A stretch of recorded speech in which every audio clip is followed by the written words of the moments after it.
நமது Gregorian calendar டேட்டை வைத்து கொண்டு நாம் அதை கொண்டாடுகிறோம். ஏனென்றால் நட்சத்திரம் தெரியாது, எந்த திதியில் பிறந்தார் என்று தெரியாது. ஆனால் ஆங்கில நாட்காட்டியை பார்த்துவிட்டு சரி இந்த தேதியில் பிறந்திருக்கிறார் என்று அதை கொண்டாடுகிறோம். சில இடங்களில், அதாவது வங்காளத்தில், பர்டிகுலர்லி ஈஸ்டர்ன் இந்தியாவில், வங்காளம், ஒடிசா, நார்த் ஈஸ்ட் அப்படி போனீங்கன்னாக்க அங்கே ஜென்ம திதியை வைத்துக்கொண்டு அவர்கள் சொல்வார்கள் இதுதான் பிறந்த நாள் என்று. அந்த ஜென்ம திதி அதில் என்ன ஒரு நமக்கு பெனிஃபிட் இல்லை சௌகரியம் என்றால் அந்த திதி மாறாது. ஆங்கில கேலண்டரில் பாருங்கள், இந்த 2024 வருடம் பிப்ரவரி 29ஆம் தேதி பிறந்தவர் வருடம் அவருக்கு பிறந்தநாள் வருமா? வராது.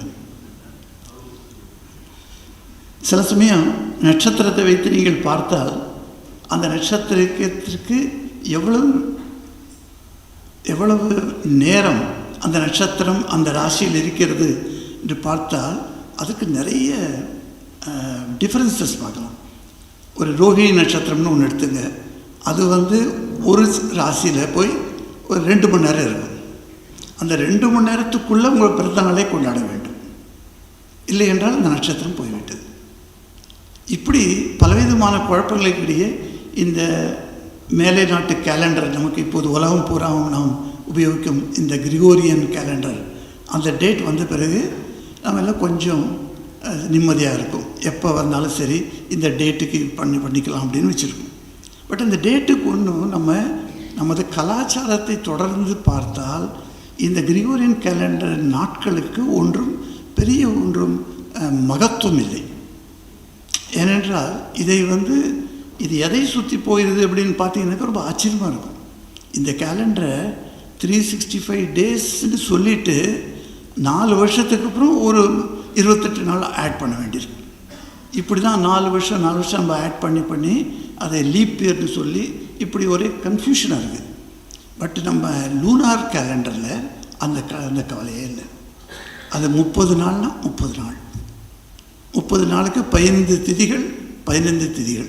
ஒரு திதி பௌர்ணமியிலிருந்து அமாவாசைக்கு கொண்டு செல்லும், ஒரு திதி கணக்கு அமாவாசையிலிருந்து பௌர்ணமிக்கு விட்டு செல்லும். எக்ஸாக்டாக 15 30 நாள். ஆனால் இது சூரிய கணிப்பின்படி பார்த்தால் அது ஒத்துக்காது. காரணம் என்னன்னாக்க 30 நாள் மாதத்துக்கு வச்சுனாக்க 12 மாதத்துக்கு 360 நாள் தான் வருது. அப்போ சூரிய கணிப்பில் பார்த்தோன்னாக்க இந்த சீசன்ஸ் இருக்கு இல்லையா, நம்ம ஸ்ப்ரிங் சீசன், ஆட்டம் சீசன், ரெய்னி சீசன் இப்படி சொல்கிறோம். இந்த சீசன் எல்லாம் சூரியனுக்கு தகுந்தபடி தான் ஓடுமே தவிர சந்திரனுக்கு தகுந்தபடி இல்லை.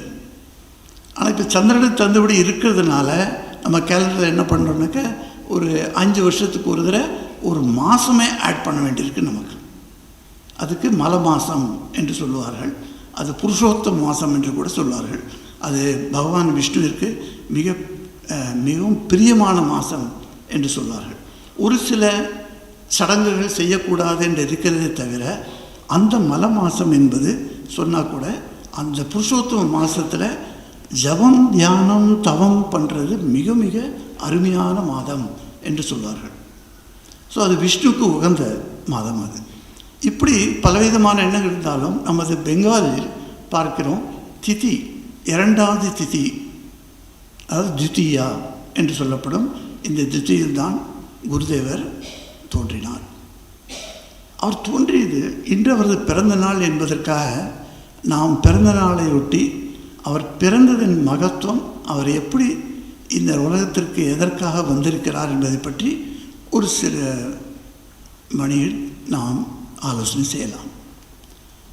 பார்க்கும்போது என்ன தெரிகிறது என்றால் அவர் பிறந்த காலம் என்ன, அந்த காலத்தில் அவருடைய சீடர்கள் எல்லாருமே கிளைம் பண்ணுவாங்க, நாங்கள் சொல்கிறோம் இவர் அவதார புருஷர், இந்த அவதார புருஷர் அவதாரம் நிகழ்ந்திருக்கிறது இப்பொழுது என்று சொல்வார்கள். அப்போ பல பேர் அதை நம்பலை. சொல்லி எதுனப்பா இப்போ போய் அவதாரங்கிற, நமது பாகவத புராணத்திலேயே 10 அவதாரம் தானே சொல்லியிருக்கு, இன்னும் 11 அவதாரம் கல்கிக்கு அப்புறம் தான் வந்தால் வரலாம். அதுக்கு கல்கி வர்றதுக்கு முன்னாலே ஒரு அவதாரம்னு சொல்கிறீங்க, இது சரியா அப்படின்னு சில பேர் கொஸ்டின் பண்ணாங்க. அப்போவே அதற்கும் பதில் சொல்லியிருக்காங்க அவங்க. அவதாரம் என்பது அப்படி இல்லை, 10 அவதாரங்கள் முதன்முறையாக பாகவதத்தில் சொல்லப்பட்டது. ஒரு முக்கியமான அவதாரங்களில் 10 அவதாரங்கள் அப்படின்னு தான் சொல்லியிருக்கே தவிர, இந்த 10 அவதாரத்தோடு சரி அதற்கு பிறகு பகவான் வரமாட்டார், இல்லை அதற்கு முந்தையும் வரல அப்படின்னு ஒரு முற்றுப்புள்ளி வைக்க முடியாது அப்படின்னு இவங்களோட ஆர்குமெண்ட். அவங்க சொல்கிறாங்க அப்படி இல்லை, இந்த பலவித அவதாரங்கள், பல அவதாரங்கள் இருக்கின்றன என்று பாகவதமே சொல்லுகிறது அப்படின்னு அவங்க இன்னொரு ப்ரூஃப் கொடுப்பாங்க.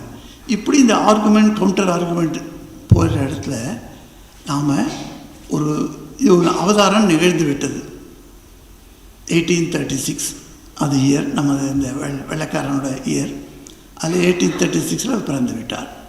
அவர் பிறந்த உடனே அவர் அவதாரம் நிகழப்போகிறது என்பதற்கு ஏதாவது ஒரு சூசகம், ஏதாவது ஒரு இண்டிகேஷன் மக்களுக்கு இருந்ததா என்றால், பல பேருக்கு தெரியாமல் இருந்தது சில விஷயங்கள் பிறகு தெரியப்படுத்தப்பட்டன. அதாவது எப்படி ஸ்ரீ ராமகிருஷ்ணரின் தந்தையார் ஸ்ரீ குதிராம் சட்டோபாத்தியாய கால் நடந்து நடந்து நடந்து வலி எவ்வளோ வந்திருக்கும் தெரியாது. நம்மளாம் 5 கிலோமீட்டர் நடக்கிறதே கஷ்டப்படுறோம். அவர் நடந்து அந்த காலத்தில் பெங்காலிலிருந்து புறப்பட்டு ராமேஸ்வரம் வந்திருக்கார். என்ன ஆச்சரியம்! ட்ரெயின் இல்லை, அப்போ பஸ் இருக்கான்னு தெரியாது, நமக்கு தெரியாது. ஆனால் நடந்தே வந்திருக்கார் அவர் ராமேஸ்வரம். அதே மாதிரி நடந்தே போயிருக்கிறார் நார்த் இந்தியாவில் பீகார் என்று சொல்லப்படும் மாநிலத்தில் உள்ள கயா என்ற க்ஷேத்திரத்திற்கு. இந்த கயா க்ஷேத்திரத்தை பற்றி நீங்கள் கேள்விப்பட்டிருப்பீங்க. யாருக்காவது மிருத்யு, ஒரு அகால மிருத்யு என்று சொல்லப்படும் ஆக்சிடென்டல் டெத் அப்படி ஆச்சுனாக்க அவருக்காக கயாவில் சென்று சிராத்தம் செய்தால் அந்த ஜீவன் அவருக்கு சுகம் கிடைக்கும், அவருக்கு இந்த கஷ்டத்திலிருந்து முக்தி கிடைக்கும் என்று சொல்வார்கள். ஸோ அதற்காகவே கயாவில் சென்றால் நீங்கள் பார்க்கலாம். நான் பல தடவை சென்றிருக்கிறேன். நமது சுவாமி ககனானந்தஜி மகாராஜ் கூடவே நான் கயாவுக்கு ஒரு தடவை போனேன். அங்கே போனால் நம்ம ராமகிருஷ்ண மடத்தோட பூஜாரியே இருக்காங்க. அங்கே அவங்க கொண்டு வந்து காமிக்கிறாங்க. பெரிய ஒரு மடல் மாதிரி இருக்குது, அதை திறந்து காமிக்கிறாங்க. பாருங்கள் எவ்வளோ சுவாமிஜி முன்னால் வந்தவங்கெல்லாம் சைன் பண்ணி வச்சுருக்காங்க அப்படின்னு காட்டுறாங்க. அதில் பார்த்தா ரொம்ப ஆச்சரியமாக இருக்கும். விரஜானந்திமாரோட சிக்னேச்சர் இருக்குது, அப்புறம் நம்ம டைரக்ட் டிசிபிள்ஸோட சிக்னேச்சர் இருக்குது. அதெல்லாம் பார்த்தோன்னே சரி இவர் நம்ம ஆள் அப்படின்னு நினச்சிட்டு அவர்கிட்ட நம்ம பூஜையெல்லாம் பண்ணிப்போம். அப்படி தான் அன்றைக்கி நடந்தது. அந்த கயா க்ஷேத்திரம் அவ்வளோ ஒரு பெரிய பிரசித்த ஒரு க்ஷேத்திரம். அந்த க்ஷேத்திரத்தில் சாத்தம் செய்தால் அந்த ஜீவாத்மாவுக்கு சிரமம் இருக்காது, கஷ்டம் இருக்காது அப்படின்னு சொல்லுவாங்க. அந்த மாதிரி அந்த கயாவுக்கு அவர் சாத்தம் செய்வதற்காக வரவில்லை. அவருக்கு வெகு நாளாக இந்த விஷ்ணுவை போய் பார்க்க வேண்டும். கயாவில் இருக்கும் விஷ்ணு பகவானுக்கு பெயர் கதாதரன் என்று பெயர். அந்த கதாதர பகவானை போய் தரிசிக்கணும்னு அவனுக்கு ரொம்ப நாளாக ஆசை. ஒரு நாளைக்கு அவரோட ஒய்ஃப்ட்ட சொல்கிறேன், சந்திரமணி தேவிட்டு சொல்கிறேன், நான் போய் கயாவுக்கு போய் தரிசனம் பண்ணிட்டு வரேன் அப்படின்னு. சரி நான் அம்மா சொல்கிறேன், சரி போயிட்டு வாங்கன்னு. இவர் வரார், நடந்து வந்திருக்கார். இவ்வளோ கஷ்டப்பட்டு வந்து அன்றைக்கி உள்ளே போய் பூஜை பண்ணாங்க. நீங்கள் போனீங்கன்னாக்க இப்போ உள்ளே போகிறதே சிரமம். அப்படி அங்கே ஒரு கூட்டம். அந்த கூட்டத்தை பார்த்தே நமக்கெல்லாம் பயம் வந்துடும். நம்ம தமிழ்நாட்டிலேருந்து போனோம்னாக்க என்னடா சொல்கிறாங்க, என்ன சொல்கிறது தெரியாது. 1000 பண்டாக்கள் வருவாங்க, வந்து எங்கிட்ட வா உங்களுக்கு இழுத்துட்டு போடுவாங்க. சில சமயம் கையை பிடிச்சி இழுத்துட்டு போடுவாங்க. அந்த மாதிரிலாம் நடக்கிறதுங்க. அதெல்லாம் தொல்லையெல்லாம் முடிவு செய்து கட்டிடுறது யாருனாக்க இந்த பாரத் சேவாசிரம் சங்கம்னு ஒன்று இருக்குது. அவங்க தான் அங்கே போய் நின்று அவங்களோட இது சண்டை போட்டு அதெல்லாம் நிறுத்தி இப்போ கொஞ்சம் ஒழுக்கமாக எல்லோரும் நடந்துட்டுருக்காங்க.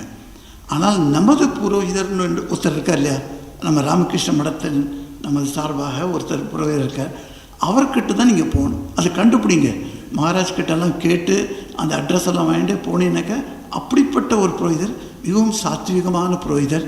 அவர் பணம் கேட்கவே மாட்டார். நீங்கள் எவ்வளோ கொடுத்தாலும் அவ்வளோ எடுத்துப்பார், அவ்வளோதான். அப்படிப்பட்ட ஒரு புரோகிதர் இருக்கார். அது நம்ம ராமகிருஷ்ண மடத்தோட ஒரு நல்ல அது லக்குன்னு தான் சொல்லணும். அது எப்படி குரு மகாராஜ் அவரை கொண்டு வந்து சேர்த்துருக்கார் நம்மக்கிட்ட, அவர் போனீங்கன்னாக்க அற்புதமாக ஒரு பூஜையெல்லாம் பண்ணி உங்களுக்கு காமிச்சு கொடுத்துருவார். அந்த இடத்துல போய் இவர் குதிராம் அங்கே போய் பூஜையெல்லாம் பண்ணிவிட்டு வெளியில் வந்திருக்கு. வெளியில் வந்து ரொம்ப வெயிலாக இருக்குது. அந்த கயாவில் 52 degrees Fahrenheit or Celsius 52 degrees Celsius. அவ்வளோ வெயிலுங்க. அது பார்த்து ரொம்ப இளைப்பாடலாமே அப்படின்னு ஒரு மரத்துக்கு கீழே போய் உட்காந்து அந்த நிழலில் உட்காந்து அவர் கொஞ்சம் பாதி கண்ணை இறந்தா மாதிரி அவருக்கு ஒரு நிலை. அந்த நிலையில் அவர் காண்பது என்னன்னாக்க அது சொப்னம் அல்ல, அது கனவல்ல, நிஜமான ஒரு விஷயத்தை பார்க்குறாரு. எப்படி பார்க்குறாருன்னா, அவர் வந்து அங்கே போயிடும்போது ஒரு பெரிய மாளிகை மாதிரி இருக்குது. அது உள்ளே அவர் நுழைஞ்சு நடந்து போயிட்டு இருக்கும்போது 2 பக்கத்தில் பெரிய பெரிய த்ரோன்ஸ், அதாவது சிம்மாசனம் மாதிரி போட்டிருக்கு. அதிலெல்லாம் நிறைய பேர் உட்காந்துருக்காங்க. அவங்களுக்கு கிரீடம் இருக்குது. இவர்கள் தேவதைகளா என்ன அப்படின்னு இவர் யோசிச்சுட்டு இருக்கார். இல்லை அரசர்களா, எந்த நாட்டு மன்னர்கள் இவர்கள் அப்படின்னு இவர் யோசிச்சுட்டே போயிட்டே இருக்கும்போது கடைசியில் பார்த்தா அவருக்கு முன்னால் ஒரு பெரிய சிம்மாசனம் போட்டிருக்கு. அங்கே ஒருத்தர் கம்பீரமான முறையில் மிகவும் மிக மிக அழகு பொருந்திய ரூபத்தோடு ஒருத்தர் உட்காண்டிருக்கார். அவர் தான் மகாவிஷ்ணு. அந்த மகாவிஷ்ணு இவரை பார்த்து, என்னோடய பிரிய பக்தனே, நீங்கள் வந்திருக்கிற ரொம்ப எனக்கு பிடிச்சிருக்க உடனே உன் வீட்டுக்கு நான் வரேன் அப்படின்னு சொல்கிறார். உன் வீட்டுக்கு நான் மகனாக வருகிறேன் என்று அவர் சொல்லுகிறார். நமக்கெல்லாம் அந்த மாதிரி காட்சி கொடுத்தா நாம் என்ன சொல்லியிருப்போம்? வாங்கய்யா, உங்களை எல்லாம் பார்த்துக்கிறேன்னா நம்ம சொல்கிறோன்னே. கெஸ்ட்டு வந்தானே சொல்லுவோம். கெஸ்ட்டை பார்த்துக்க முடியாதபடி ஒரு அளவுக்கு ஒரு நிலையில் உள்ள கெஸ்ட்டு வந்தாங்கனாக்க அப்போது நம்ம சொல்கிறதுனா, நாங்கள் பார்த்துக்குறோம், நீங்கள் பாட்டு வாங்க, ஒன்றும் கஷ்டமே இல்லை அப்படின்னு சொல்லிவிடுவோம். ஆனால் குதிராம் அப்படிப்பட்டவர் இல்லை. ஏனென்றால் அவர் உண்மையின் உரைக்கல், உண்மை மீது தீர்க்கமாக வசிப்பவர். உண்மையை தவிர வேறு ஒன்றும் பேச தெரியாதவர். அப்படிப்பட்டவர் அன்று என்ன சொன்னார்? ஓ பகவான், நீங்கள் எப்படி நீங்கள் வந்தீங்கன்னா உங்களை நான் எப்படி நடத்துறது எனக்கு தெரியல, அதில் என்ன கஷ்டம் அப்படின்னு விஷ்ணு கேட்டாராம்.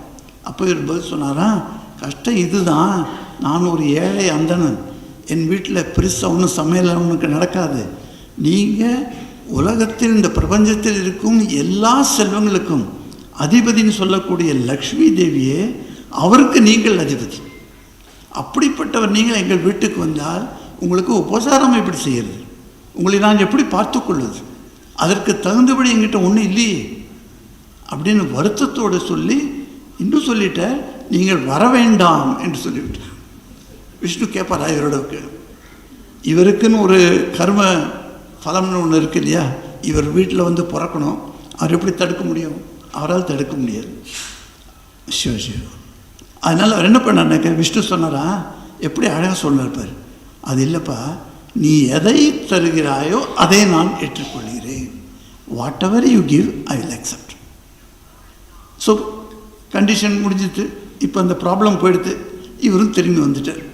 வந்து இவர் ஒய்ஃப்ட்ட வந்து சொல்கிறார், எனக்கு உள்ள உறுத்தின்னு இருக்கு ஒரு விஷயம், அதை உங்கள்கிட்ட சொல்லலான்னு நினைக்கிறேன் அப்படின்னு கூப்பிட்டு தனியாக உட்காந்து பேசி, இந்த மாதிரி எனக்கு ஒரு காட்சி கிடைத்தது, எனக்கு புரியல, நம்ம வீட்டில் விஷ்ணு பகவானே அவதாரமாக வருகிறாரா, அது ரொம்ப ஆச்சரியமாக இருக்கே அப்படின்னு இவர் சொல்லிட்டு இருக்கார். ஆனால் அந்த அம்மா அப்போ கர்ப்பவதியே ஆகவில்லை. அந்த அம்மா என்ன சொன்னாங்கன்னாக்க, ஐயோ உனக்கு இந்த மாதிரி காட்சி கிடைச்சிருக்கா, நீ இல்லாத போது எனக்கும் ஒரு காட்சி கிடைத்தது அப்படின்னு அவங்களுக்கு ஏற்பட்ட ஒரு அனுபவத்தை சொல்கிறாங்க. 2 பேரும் பகிர்ந்து கொள்ளும்போது தன்னுடைய அனுபவங்களே அப்போ தான் தெரியுது, ஓ பகவான் இப்போ நிச்சயம் வரத்தான் போகிறார். அந்த அம்மாவுக்கு நடந்தது என்ன, அது உங்களுக்கு எல்லாருக்குமே தெரியும், விரிவாக சொல்ல வேண்டிய அவசியம் இல்லை. அவர் வந்து பக்கத்தில் உள்ள அவங்க வீட்டுக்கு பின்னாலே ஒரு சிவன் கோயில் இருக்குது. இந்த பக்கம் விஷ்ணு, ஞாபகத்தை வச்சுங்க. அந்த பக்கம் அம்மா கிட்ட சிவன் லீலை, இங்கே விஷ்ணுவோட லீலை, இங்கே சிவனோட லீலை. சிவன் லீலை என்னாச்சு, சிவன்கிட்ட போய் அந்த அம்மா டெய்லி போய் தண்ணி ஊற்றி எல்லாம் பண்ணி அவங்க பூஜை எல்லாம் பண்ணிட்டு வருவாங்க. அன்னைக்கு அன்னைக்குன்னு பார்த்து உள்ளே போய் அந்த தண்ணி, அந்த குடத்தை எடுத்து தண்ணியெல்லாம் அபிஷேகம் பண்ண பிறகு திடீர்னு எப்படி இருட்டாக இருக்குமோ அப்படி தான் இருந்தது. ஒரு சின்ன ஒரு விளக்கு மொத்தம் ஏற்றி வச்சுருப்பாங்க, அந்த விளக்கில் வெளிச்சம்தான் இருக்கும். அன்னைக்கு ஒரு ஸ்பெஷலாக அந்த வெளிச்சம் ஒன்றுமே இல்லாத மாதிரி ஆகி ஒரு பெரிய ஒளி அந்த சிவலிங்கத்திலிருந்து வெளியே வந்தது. அந்த சின்ன கோவில் தான். நீங்கள் நிறைய பேர் போயிருப்பீங்க கமார்புக்கூரில் அந்த சிவனோட கோயிலை பார்த்துருப்பீங்க. சின்ன கோயில் அது. 2 பேர் நின்னானாக்கா வெளியில் 3வது ஊர் நுழைய முடியாது, அந்த மாதிரி சின்ன கோயில். அந்த கோயிலில் அந்த ஒளி, சிவலிங்கத்திலிருந்து வந்த ஒளி, அந்த பிரகாசம் அந்த கோயில் உள்ள அந்த அறையில் உள்ள ஃபுல்லாக ரொம்ப எடுத்தபடி. அதாவது பிரகாசம் வந்து எல்லா இடங்களிலும் பறந்து விரிந்து அதில் உள்ளே இருக்கிறது. ஒரு கனமான ஒரு பிரகாசம். அது கனமான பிரகாசம்னா சாலிடிஃபைடு லைட் மாதிரி. இப்போ நம்ம பார்க்குறோம் இந்த லைட்டெல்லாம் these are all dispersed light, but sometimes you can see the solidified light. The solidified light is terrible. அதை வச்சு தான் இந்த லேசரெல்லாம் கட்டிங்லாம் பண்ணுறாங்க இல்லையா, அந்த லைட் வச்சு தான் பண்ணுறாங்க. When the light is solidified, it has got more power. It can cut the stones, it can cut the wood. இப்போ நீங்கள் ஏலகிரி நிறைய பேர் பார்த்துருப்பீங்க, இல்லை வரலை, யாரெல்லாம் வரலையே வந்து பாருங்கள். உங்களுக்கு எல்லாருக்குமே இன்விடேஷன். நான் மகாராஷ்டிரா முதல்ல சொல்லிட்டேன், அதாவது 1 வருஷத்துக்கு முன்னாடி சொல்லிட்டேன், நான் எப்போல்லாம் பேசுவேன் அப்போ ஏலகிரிக்கு வர சொல்லி எல்லோரையும் இன்வைட் பண்ணுவேன். நீங்கள் ஒன்றும் சொல்லாதீங்க, தப்பாக நினச்சிக்காத அப்படி சொல்லிட்டேன். அவர் சொல்லி நீங்கள் இன்வைட் பண்ணுங்கள், போகிறவங்க தான் போவாங்க இல்லையா, எல்லாருக்குமே போக முடியாது. அந்த ஏலகிரியில் நீங்கள் பார்த்தீங்கன்னாக்கா ஒரு ராமகிருஷ்ண மிஷன் மோனோகிராம் வுட்டில் வச்சுருக்கேன், உடன். அது வந்து லேசர் கட் ஸ்கல்ப்சர். அதை பார்த்தா அசந்து போயிடுங்க. அந்த பாம்போட இது எப்படி அந்த முதுகுப்புறத்தில் அந்த தோல் எப்படி இருக்குது, அதை பார்த்தா நான் ஆச்சரியமாக இருக்கும். அப்படியே தத்ரூபமாக அதை வெட்டியிருக்காங்க. அது எப்படி வெட்டாங்க? Laser cut. அந்த மாதிரி சொலிடிஃபைடு லைட் அங்கே வந்த உடனே இந்த அம்மாவுக்கு ஒன்றும் புரியல. ஏதாவது ஒன்று அமானுஷ்யமாக ஏதாவது ஒன்று நடந்தால் நம்ம மூர்ச்சித்து போயிடுவோம். அதாவது நம்மளோட கான்ஷியஸை அந்த சமயத்தில் வைக்க முடியாது, நம்ம தப்பிச்சு அதை கையில் வச்சிருக்க முடியாது. அந்த அம்மா என்ன பண்ணால், மூர்ச்சி போகிறதுக்கு முன்னால் அவங்களுக்கு ஒரு விஷயம் தோணுச்சு. திடீர்னு அவங்களுக்கு தோணுச்சு, அந்த லைட்டு அவங்க உடலுக்குள்ளே நுழைந்த மாதிரி அவங்களுக்கு பட்டது. சரி, பட்டது சரி, லைட்டு உள்ளே வந்திருக்கு, சரி, அது ஒரு விஷயம், ஒரு அனுபவம் அவருக்கு கிடைத்திருக்குன்னு விட்டுலான்னு பார்த்தா அதை விட முடியாது. காரணம் என்ன? வெளியில் வந்து அந்த தன்னுடைய சேவைக்கிட்ட அந்த அம்மா சொல்கிறா, எனக்கு இன்னும் நான் கர்ப்பமான மாதிரி இருக்கே, ஒரு குழந்தையின் வழியில் வந்திருக்கு மாதிரி தோன்றுறது. அதை கேட்டு அந்த அம்மா பயந்து போயிட்டா. ஐயோ, புருஷன் வேற இல்லை, அவர் ரொம்ப நீண்ட நாட்டில் வெளியூர் போயிருக்கார், இந்த சமயத்தில் நீ கர்ப்பமாயிட்டு சொன்னாக்கா அது உலகமெல்லாம் என்ன பேசும் உன்னை பற்றி. இதெல்லாம் எழுதியிருக்கு நமது கிரேட் மாஸ்டரில். நீங்கள் கிரேட் மாஸ்டர் படிச்சிங்கனாக்கா ஒவ்வொரு விஷயமா நல்ல சாரதானமாக அற்புதமாக எழுதியிருக்கு. அவங்கள மற்றவர்கள்லாம் கேலி பண்ணுவாங்களே, நீங்கள் இந்த மாதிரி சொல்லலாமா அப்படின்னு அடக்கி வச்சார், யாருக்கும் சொல்லாதமான்னு. அந்த விஷயத்தை தன்னுடைய கணவனுடன் அந்த சந்திராணி தேவி அவர் பகிர்ந்து கொள்கிறார். இப்போ பாருங்கள், 2 பேரும் தன்னுடைய அனுபவத்தை பகிர்ந்து கொள்ளும்போது அவங்க 2 பேருக்கும் புரிய வந்தது, பகவான் நிச்சயம் நமது வீட்டிற்கு வருகிறார். இது மற்றவங்க வேண்டாம், நம்பினா நம்புங்க, எனக்கு ஒன்றும் போகிறதில்ல, நம்ம வீட்டுக்கு வருபவர் பகவான் தான் அப்படின்னு முடிவெடுத்தவர். இது ஒரு அற்புதமான ஒரு லீலை. இது இந்த ஒவ்வொரு தடவையும் பகவான் அவதாரம் எடுக்கும்போது ஒவ்வொரு விதமான லீலைகளோடு வருகிறார். எப்படி கிருஷ்ண அவதாரத்தில் பார்க்கணும், நம்ம ஜெயிலில் போய் பிறக்கிறார். ஜெயிலில் பிறந்தப்புறம் அந்த காராகிரகத்தில் வந்து அந்த தேவகியும் வசுதேவரும் இருக்கும்போது தேவகி முன்னால் எப்படி வந்து நிற்கிறாரா, விஷ்ணுவாக 4 கரங்களோடு சங்கு சக்கர கதா பத்மத்தை எடுத்துக்கொண்டு சின்ன ஒரு குழந்தை இப்படி நிற்கிறார். அதை பார்த்துட்டு தேவகி பயந்து போயிட்டாங்க. முதல்ல என்னடா அது, விஷ்ணுவை இங்கே வந்து நிற்கிறார், அப்படி என் வயிற்றுலேருந்து பிறந்தது இந்த குழந்தை, இது இப்படி வந்து நிற்கிறது அப்படின்னு பார்த்துட்டேன். அப்போ விஷ்ணு சொன்னாரா, உனக்கு உங்களோட பூர்வ ஜென்மத்தை பற்றி உனக்கு ஞாபகம் இல்லை, நான் சொல்லுகிறேன், நீ ரொம்ப வருஷம் 1000 வருடங்கள் தவம் செய்திருக்கிறாய், தவம் செய்து செய்து நீ என்னை வேண்டிக் கொண்டிருக்கிறாய், நான் தான் உனது மகனாக வர வேண்டும் என்று உனக்கு ஆசை, அந்த ஆசையை நீ மறுபடியும் என்னிடம் சொல்லியிருக்கிறாய், அதற்காக நான் உனக்கு தரிசனம் கொடுத்தேன். முந்தைய பிறவியில் தரிசனம் கொடுத்தபோது நான் கேட்டேன், உனக்கு என்ன வேணும், உன்னுடைய பக்தி மெச்சத்தக்கது தான், உனக்கு என்ன வேணும் அந்த வரம் நான் கொடுக்கிறேன் என்று சொன்னபோது நீ என்ன பதில் சொன்ன எனக்கு? ஏன்னா இந்த அம்மாவுக்கு மறந்து போயிடுது. முந்தைய பிறவி நமக்கெல்லாம் ஞாபகம் இருக்கா? எல்லாருக்கும் ஞாபகம் இருக்காது. அதே மாதிரி இந்த அம்மாவுக்கும் மறந்து போயிடுது என்ன நடந்தது. அப்போ விஷ்ணுவே சொல்லி கொடுக்குறார், முந்தைய பிறவியில் நான் கேட்டபோது நீ சொன்ன உங்களுக்கு தான் தெரியுமே நான் எதற்காக தவம் செய்கிறேன் என்று. நீங்கள் அந்தர்யாமி அல்லவா, என்னுடைய மனசுலேயே இருக்கிறவங்க. உங்களுக்கு தெரியாத நான் எதை வேணும்னு கேட்கணுன்னு, நான் எது வேணும்னு கேட்கணும்னா அதை கொடுங்க. நீங்கள் அப்படிலாம் முடியாது. இப்போ நீங்கள் ஒரு பாஸ்ட்டை போய் சொன்னீங்கன்னா வச்சுக்க, உங்கள் வீட்டில் ஒரு விசேஷம் இருக்குது, அவருக்கு தெரியும் இன்றைக்கி நாளைக்கு அந்த விசேஷம் இருக்குன்னு. நீங்கள் லீவ் கேட்டோன்னு உடனே போன்னு சொல்லிவிடுவாரா? எழுதி கொடு, அப்ளிகேஷன் போடு. அதே மாதிரி விஷ்ணு ஒரு கண்டிஷன் போட்டார், நீ எனக்கு சொற்களால் சொல் என்ன வேண்டும் என்று. அப்போ தான் அந்த அம்மாவுக்கு சொற்களால் சொல்ல வேண்டும் என்ற நிலை வந்தபோது, நீ எனக்கு மகனாக வர வேண்டும், இதை எப்படி சொல்லுது என்று அவளுக்கு புரியும். எப்பவுமே சொற்கள் நம் மனதில் எழும் எண்ணங்களுக்கு ஈடாகாது. சொற்களால் ஒரு கிட்டத்தட்ட நீங்கள் அந்த மனதில் உள்ள உணர்வு இருக்கு இல்லையா, அது பக்கத்துக்கு வரலாம். ஆனால் அந்த உணர்வை முழுமையாக வெளிக்கொண்டு வர சொற்களால் இயலாது. இது எல்லாருக்குமே தெரிந்த விஷயந்தான். நம்ம நிறைய தரம் நம்ம அதை ஒத்துக்காமல் இருக்கிறோம். ஆனால் அது ஒத்துக்க வேண்டிய ஒரு விஷயம் என்னன்னாக்க, சொற்களால் முடியாது. அதனால தான் பரபிரம்மத்தை சொற்களால் விவரிக்க முடியாது. அந்த சொற்கள் எங்கே போய் திரும்பி வருகிறதோ அப்படின்னு சொல்லுவாங்க. அது அந்த மனசா வாச்சா இதெல்லாம் எங்கே வேணால் போகலாம், எவ்வளோ தூரம் வேணால் போகலாம். ஆனால் அந்த இடத்திற்கு போகாமல் திரும்பி வருகின்றன. அப்படின்னா என்ன அர்த்தம்? அந்த சொற்களால் முழுமையாக உங்களால் விளக்க முடியாது உங்கள் உணர்வை. சில சமயம் நீங்கள் பார்க்கலாம், ட்ரெயினில் போகும்போது நல்ல அருமையான ஒரு காட்சி பார்க்குறீங்க. அந்த காட்சி நான் சொன்னேன், நீ எனக்கு 20 லைனில் எழுதி கொடு அப்படின்னு முடியுமா? விளக்க முடியாது, சொல்லவும் முடியாது. சில சமயம் ஒரு சில உணர்வுகள் அப்படி எப்படி இருக்குன்னாக்க, அது யார்ட்டையும் பகிர்ந்து கூட முடியாது. காரணம் என்னன்னாக்க, சொற்கள் அதற்கு அந்த பவர் கிடையாது. இதனால் தான் வாச்சம் என்று சொல்கிறோம். வாச்சம் என்றால் வச்சனங்கள். இது நாம் மனதில் ஏற்படும் உணர்வுகளே தத்ரூபமாக எடுத்து சொல்ல முடியாதபடி இருக்கின்றன. அந்த சொற்கள் வரும்போது மனதில் உள்ள எண்ணங்களில் ஒரு குறை ஏற்படுகிறது. அந்த எண்ணத்தை சரிவர வெளியில் சொல்லாமல் நாம் சொல்ல முடியாமல் தவிக்கிறோம்.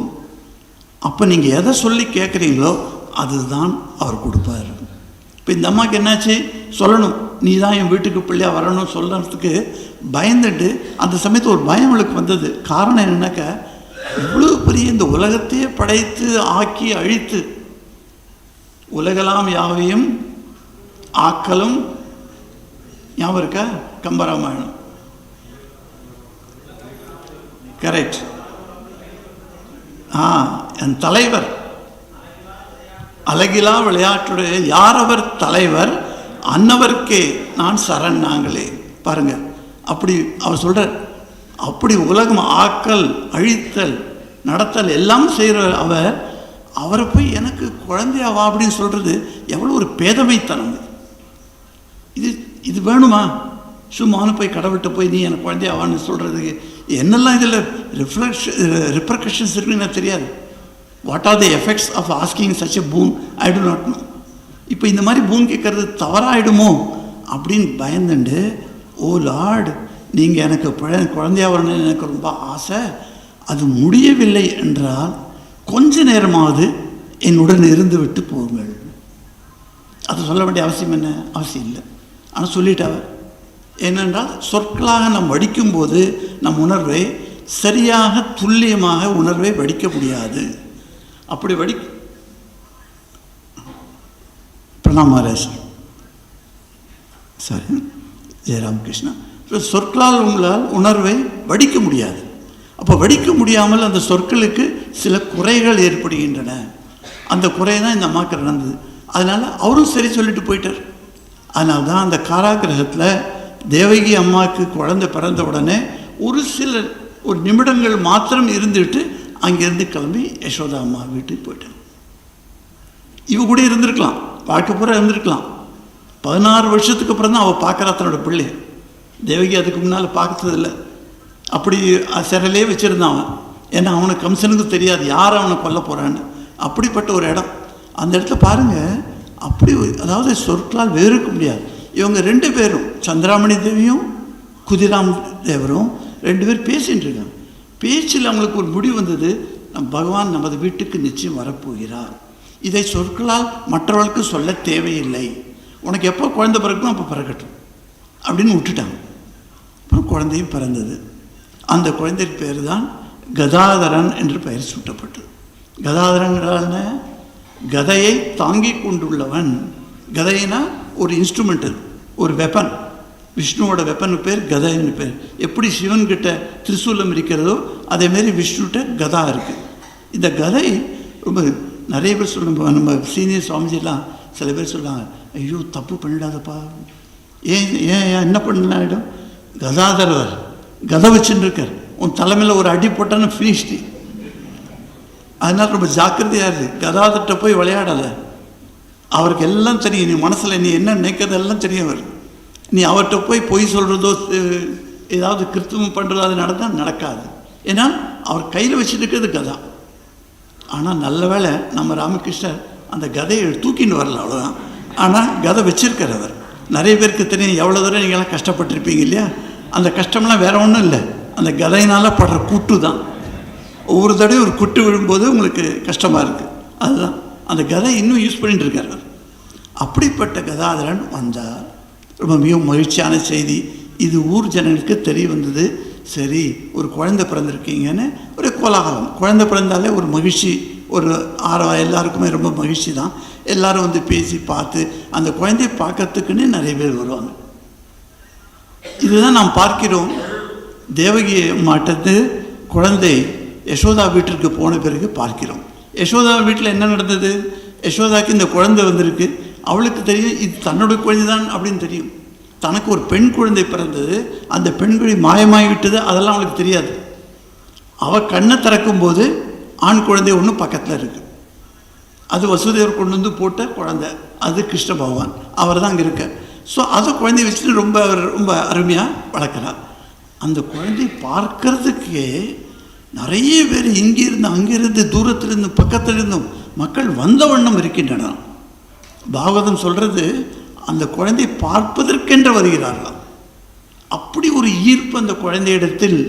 அந்த ஈர்ப்புனா அது பேரே கிருஷ்ணன்னு பேர். கிருஷ்ணன் என்ன அர்த்தம்? ஆகர்ஷணம் உள்ளவன். எவருக்கு ஆகர்ஷண சக்தி இருக்கிறதோ, கர்ஷணம் என்றால் இழுப்பது என்று பெயர். இப்போ நான் உங்களை ஒரு ஒரு ஒரு கயிறு போட்டு இழுத்தே வச்சுங்க, அதுக்கு பேர் கர்ஷணம். எந்த மாதிரி கயிறு போட்டிருக்கார்? ஒரு சக்தி அது, அந்த ஆகர்ஷண சக்தி.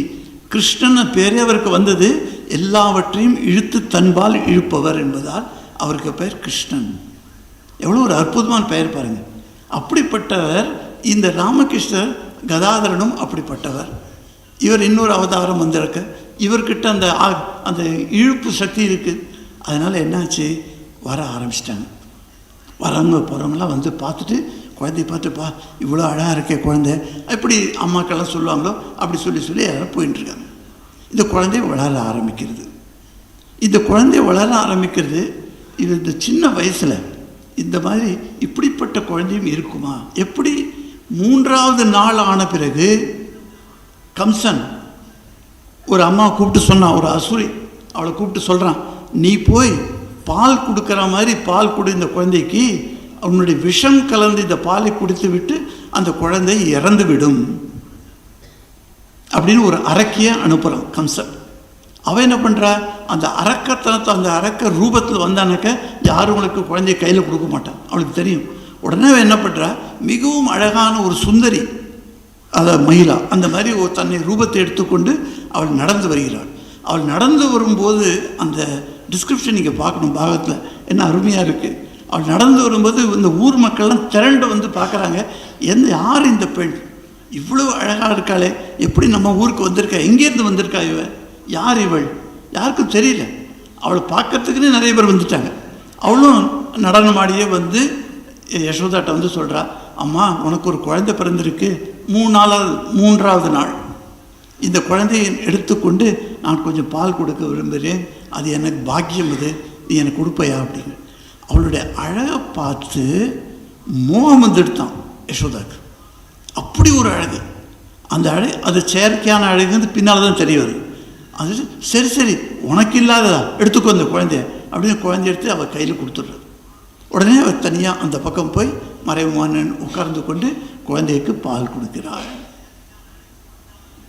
அந்த 3 வயது குழந்தை 3 நாள் குழந்தை தேங்க்யூ எப்படி அந்த அரக்கையை கொன்றது அந்த விஷயம்லாம் நமக்கு தெரியும், கதை நமக்கு தெரியும். நான் சொல்ல வந்த விஷயம் அது இல்லை. சொல்ல வர விஷயம் என்னன்னாக்க 3 நாளில் பிறந்த குழந்தை ஒரு பெரிய அரக்கையை கொன்று விட்டு அவள் முலை மேலே ஏறி விளையாடி கொண்டிருக்கிறது. அப்படிப்பட்ட விளையாட்டை பார்த்து யசோதாவுக்கு பிரமிச்சு, என்னடா அது, ஒரு ராட்சசி மேலே பாடியில் மேலே எழுந்து போய் இந்த சிறு குழந்தை விளையாடுறது மாதிரி இருக்கே, 3 நாள் குழந்தை. அப்படி போய் விட்டுக்கிட்டுன்னு ஓடி போய் இந்த குழந்தைய கையில் எடுத்துட்டு உள்ளே கொண்டு வராள். கொண்டு வந்து தன் கணவன்கிட்ட சொல்கிறா, ஏதோ பெரிய நாசம் நடக்கிற மாதிரி இருக்குது, குழந்தைக்கு ஏதோ தப்பாக இருக்குன்னு தோன்றது, இதுக்கு திருஷ்டி கழிக்கணும், போய் கூட்டின்னு வா, புரோகிதரை கூட்டின்னு வா, உட்காந்து பேசலாம் அவர்கிட்ட அப்படின்னு சொல்கிறாரு. அவன் என்னக்கப்புற அவங்களும் பயந்துட்டாங்க. இந்த மாதிரி பார்த்துட்டு அவளுக்கு நம்பிக்கை வரவில்லை. என்ன நம்பிக்கை?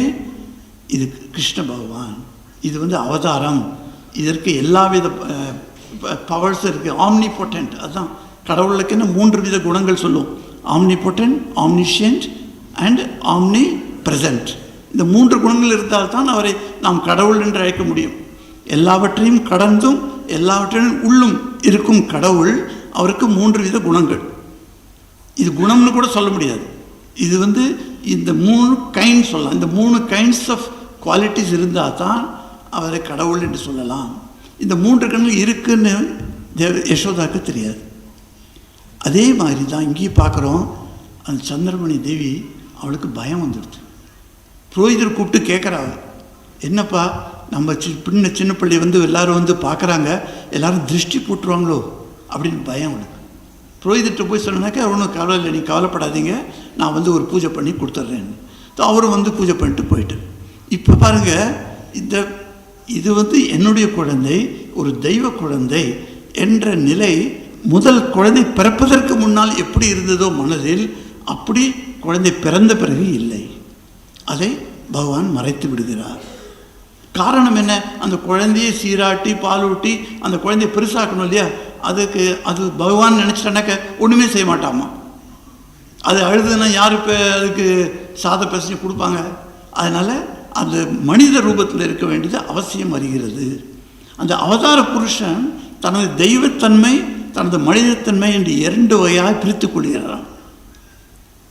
நம்ம பழைய அவதாரங்களை நீங்கள் எடுத்து பார்த்தீங்கன்னாக்க, இதுக்கு முன்னால் வந்த அவதாரங்களை அவங்களோட மனிதத்தன்மை என்று ஒன்று இருக்கிறதாவே தெரியாது. இப்போ கிருஷ்ணர் வாழ்க்கையில் நீங்கள் பார்த்தீங்கன்னாக்க 3 நாள் குழந்தை எப்படி ஒரு அரக்கை கொல்லும் கேள்வி வரலாம் இல்லையா? அவருடைய தெய்வத்தன்மை தான் பிறந்ததிலிருந்தே அவர் காட்டி கொண்டு வந்திருக்கிறார். ஆனால் ராமனுடைய அவதாரத்தில் ரொம்ப ரேர்லி அவர் தன்னுடைய தெய்வத்தன்மையை காமிச்சிருக்கார். ஆனால் அவர் காமிச்சதெல்லாம் தன்னுடைய மனிதத்தன்மை, மனித குணங்களை காண்பித்து கொண்டிருக்கிறார்.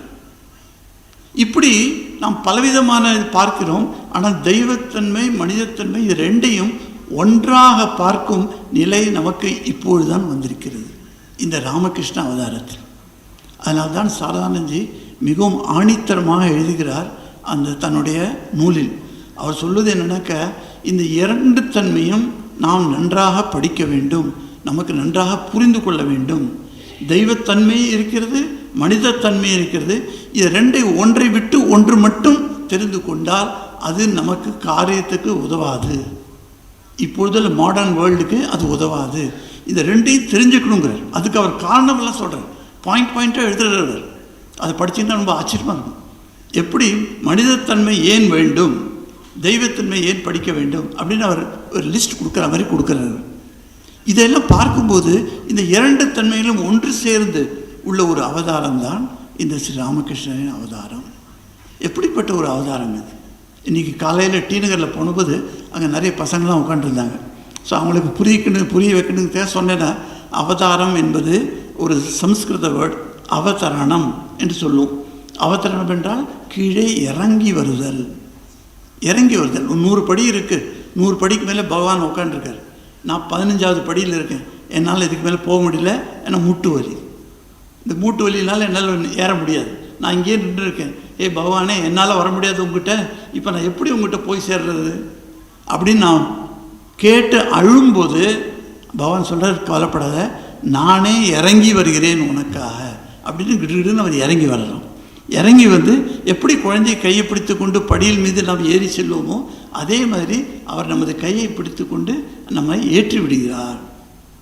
தரணம், அதாவது இங்கிருந்து அந்த இடத்துக்கு நம்மை அழைத்து செல்கிறார், தாண்டி செல்கிறார். எதை தாண்டுகிறார்? இந்த பவசாகரம் என்ற ஒரு பெரிய சாகரம். இந்த சாகரத்தை தாண்டறதுக்கு மிக மிக கஷ்டமான ஒரு நிலை. இப்படி ஈஸியாக தாண்ட முடியாது. நம்ம எந்த போட்டு வச்சாலும் சரி, கைவர்த்தக கேசவ என்று கீதா தியானத்தை சொல்லுவாங்க. அந்த கேசவன் கைவர்த்தகனாக இருந்ததுனால்தான், இந்த போட்டு மேனாக இருந்ததுனால்தான் இந்த பஞ்ச பாண்டவர்களுக்கு முக்தி கிடைச்சிது. இல்லைன்னா இவங்களுக்கு வெற்றியே கிடைச்சிருக்காது. எப்படிப்பட்ட ஆளுங்களாக இருக்காங்க, துரியோதனன் இருந்திருக்கான். அப்படிப்பட்ட ஆளுங்களுக்கு முன்னால் வெற்றி கிடைக்கிறது ரொம்ப கஷ்டம். ஆனால் அந்த போட்டு போயின்னு இருக்கு, ரொம்ப பெரிய ஒரு நீர் சுழல். அந்த சுழலில் போனாலே உள்ள நம்ம மூழ்கி போயிடுவோம். அப்படிப்பட்ட அதில் முதலைகள் எல்லாம் அப்படியே வாயை திறந்து வந்து நிற்கிறது, நம்ம இப்போ கடிக்கணும். இந்த பஞ்ச பாண்டவர் பயந்து போய் நிற்கிறாங்க. அப்போ தான் கிருஷ்ணர் நம்மளுக்கு கைவர்த்தகனாக வரார். கைவர்த்தகன் என்றால் போட்மேன், அந்த போட்டை செலுத்துவர், அந்த தோணியை செலுத்துவர். அதில் இவங்க உட்கார்ந்து இருக்கனால அதில் க்ளீனாக அவர் நேவிகேட் பண்ணுறார். பகவான் தான் நேவிகேட் பண்ணுறார். நம்ம சொல்லணும், இப்போல்லாம் ஜிபிஎஸ் வந்தாச்சு, ஜிபிஎஸ் நேவிகேஷன் நாங்கள் போயிட்டு இருக்கோம். ஜிபிஎஸ் நேவிகேஷனில் அது சரியாக வேலை செஞ்சாக்கா பகவான் வரணும், அவரோட அருள் இருந்தால் தான் அது சரியாக வேலை செய்யும். அப்போ தான் நீங்கள் சரியாக போக முடியும். நேவிகேஷன் பண்ணி போகிறேன். ஸோ இப்போ இந்த மாதிரி பகவான் பக்கத்தில் இருக்கிறது, அவர் இருந்து நம்ம இழுத்து செல்கிறார். அதனால்தான் மேலே இருந்து கீழே வருவதால் தான் இவரை அவதாரம் என்று சொல்கிறோம். அவதாரம், இந்த அவதாரம் ரொம்ப ஆச்சரியமான விஷயம். எப்படி நாம் புரிந்து கொள்ள வேண்டும் இந்த அவதாரத்தை? இப்படி ஏதாவது நடக்குமா அப்படின்னு ஒரு சந்தேகம் நமக்கு மனசில் இயல்பாகவே வரலாம். அதில் ஒன்றும் தப்பு இல்லை. அதனால தான் ராமகிருஷ்ணர் இந்த அவதார தத்துவத்தை பற்றி சொல்லும்பொழுது அவர் மிக அருமையாக விளக்குகிறார். எப்படி விளக்குறாருனாக்க, நான் இந்த பக்கத்தில் உட்காண்டிருக்கேன், இங்கே ஒரு பெரிய திரை இருக்குது, இந்த திரைக்கு பின்னால் நீங்கள் எல்லாம் உட்காண்டிருக்கீங்க, அங்கே பெரிய கோலாகலம் ஏதோ நடக்கிறது, ஏதோ ஒரு மேலா நடக்கிறது, நான் அதை பார்க்க முடியல. ஆனால் பார்க்குறதுக்கு ரொம்ப ஆசை எனக்கு. ஆனால் இந்த திரையை விளக்குவது என்பது என்னால் இயலாத காரியம். இதை எப்படி விளக்குவது எனக்கு தெரியாது.